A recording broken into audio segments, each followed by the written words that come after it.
আমাকে এই মঞ্চে এনে দাঁড় করিয়েছে। আজকে জুলাই অভ্যুত্থানের 2 বছর, ক্যালেন্ডারে আজকে 5ই আগস্ট, কিন্তু জুলাই আন্দোলনকারীদের কাছে আজকে 36 জুলাই।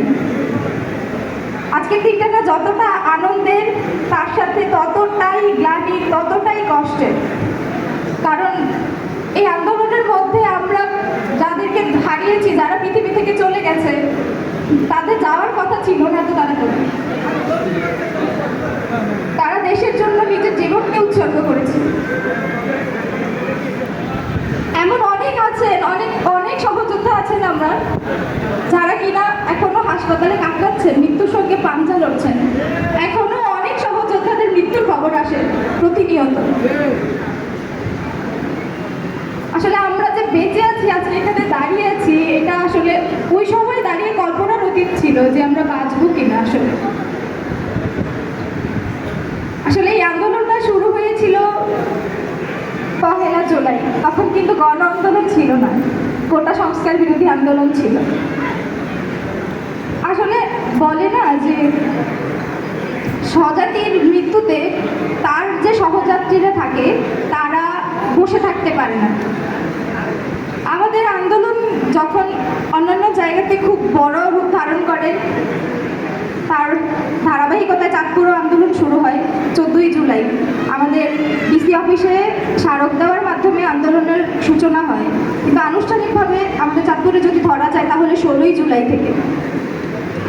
আসলে তখন কারোর কোনো পরিচয় ছিল না, সে শিক্ষার্থী, সে রাজনীতিবিদ, না সে অন্যান্য কোন পেশার সাথে জড়িত আছে, তার আলাদা করে কোনো পরিচয় ছিল না। পরিচয় ছিল যে সে দেশটাকে ভালোবাসে। আসলে আমার একটা ধারণা ছিল, ব্যক্তিগত ধারণা বলা যায়, যে আমার একটা ধারণা ছিল যে 47, 52, 71-এ যারা প্রাণ দিয়েছে তারা দেশটাকে কতই না ভালোবাসত। আর আমাদের এই প্রজন্ম এমনভাবে নষ্ট হয়ে গেছে, তারা হয়তো বা দেশটাকে ওইভাবে ভালোবাসে না। কিন্তু 24 আমার চোখে আগুন দিয়ে দেখিয়ে দিল এই জাতি এখনো তার দেশকে সেই প্রথম দিনের মধ্যেই ভালোবাসে।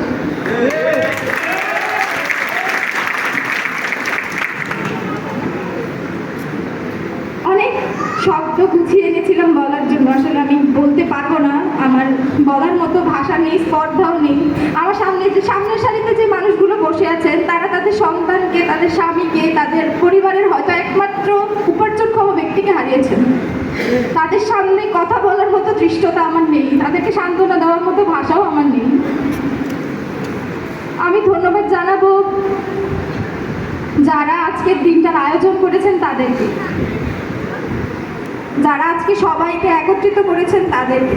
গত বছর ঠিক 2025 সালের আজকে 5ই আগস্টের দিন শিল্পকলা একাডেমিতে একটা অনুষ্ঠান হয়েছিল একই রকমভাবে। শিল্পকলা একাডেমি জায়গাটা ছোট হওয়াতে আমি আমার অনেক সহযোদ্ধাকে দেখতে পাইনি এখানে। তখন মনে হয়েছিল যে কেন শুধু আমরা, কেন ওরা নয়, এই প্রোগ্রামটা তো বড় করেও হতে পারত। কিন্তু এই বছর হয়তো ওই আক্ষেপের জায়গাটা নেই। এবছর সবাইকেই কম বেশি চোখের সামনে দেখতে পাচ্ছি। এই জন্য ধন্যবাদ সবাইকে, আমাদেরকে মনে রাখার জন্য, বিপ্লবীদেরকে মনে রাখার জন্য। ওদেরকে হারিয়ে যেতে দিবেন না। দেশটা যখন ক্রান্তি লগ্নে যে দাঁড়াবে, ওরা কিন্তু প্রথম সারিতে বুক চিতিয়ে দাঁড়িয়ে থাকবে। তারা বুক চিতিয়ে দাঁড়িয়ে বলবে, বুকের ভেতর অনেক ঝড়, বুক পেতেছি গুলি কর। এই জাতিকে হারিয়ে যেতে দেবেন না। ধন্যবাদ সবাইকে। আসসালামু আলাইকুম।